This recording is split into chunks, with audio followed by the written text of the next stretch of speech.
আজ রবিবার চাঁদপুর জেলা কোচো উপজেলার রহিমানগর বাজারটি খুব জমজমাট। আজ আপনাদের সামনে ঐতিহ্যবাহী রহিমানগরে মাছের দর আপনাদের সামনে তুলে ধরছি। দেখতে পাচ্ছেন অসংখ্য মাছ। তেলাপিয়া মাছের কেজি হচ্ছে 50 থেকে 180 টাকা দরে।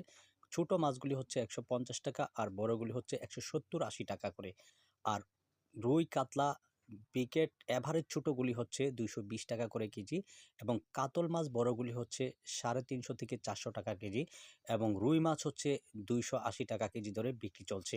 প্রিয় ভিউয়ার্সগণ, যারা দেখছেন, এটা হচ্ছে রহিমানগরের চিত্র, রহিমানগরের মাছের বাজারের দৃশ্য।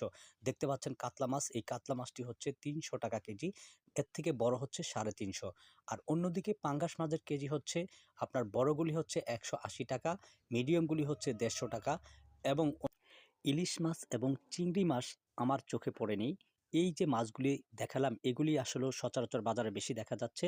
যদি ভিডিওটি ভালো লাগে অবশ্যই কমেন্ট করবেন এবং শেয়ার করে অন্যকে দেখার সুযোগ করে দিবেন।